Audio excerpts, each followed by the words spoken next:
thy judgments and thy laws, and be thy true and faithful servant. Bless him, O Lord, and bless the work of his hands. Accept us in mercy, hear thou our prayer, and grant our earnest supplications. Amen. So would it be.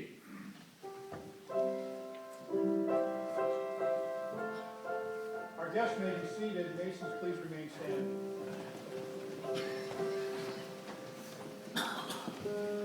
Brother Ling, you'll now repeat your official obligation.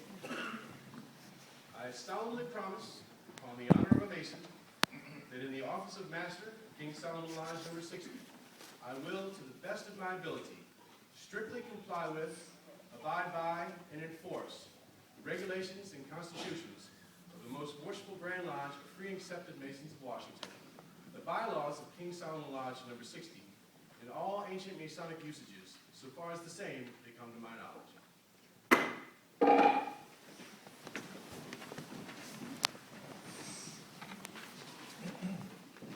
My brother, previous to your investiture, it is necessary that you signify your assent to those ancient charges and regulations that point out the duties of the master of the lodge. You agree to be a good man and true, and strictly to obey the moral law. You agree to be a peaceable citizen and cheerfully conform to the laws of the country in which you reside. You promise not to be concerned with plots and conspiracies against the government, but patiently to submit to the law and the constituted authority. You agree to pay a proper respect to the civil magistrate, to work diligently, live creditably, and act honorably toward all men. You agree to hold in veneration the original rulers and patrons of Freemasonry and their regular successors, supreme and subordinate according to their station, and to submit to the awards and resolutions of your brethren when in lodge convening, in every case consistent with the Constitution of Freemasonry. You agree to avoid private piques and quarrels, and guard against intemperance and excess.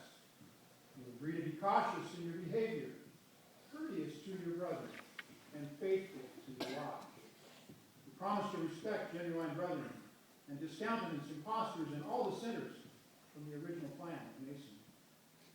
You promise to pay homage to the Grand Master and to his officers when duly installed, and to strictly conform to every edict of the Grand Lodge that is not subversive to the groundwork and principles of Freemasonry. You agree to promote the general good of society, cultivate the social virtues, and to propagate knowledge of the mystic art. You admit that it is not in the power of any person or body of men to make any alteration or innovation in the body of Masonry without the consent first obtained from the annual Grand Lodge. You promise a regular attendance on the committees and communications of the Grand Lodge upon receiving proper notice and paying due attention to all the duties of Freemasonry on convenient occasions.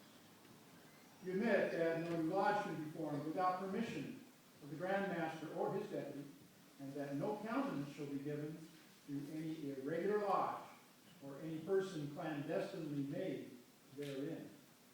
You admit that no person can be made a member in or admitted to membership of any regular lodge without previous notification and due inquiry into his character. You agree that no visitor shall be admitted to your lodge without due examination or satisfactory evidence of his having been initiated in a regular lodge. These are the regulations of Free and Accepted Masons. You submit to these charges and promise to support these regulations as masters have done in all ages before you? I do.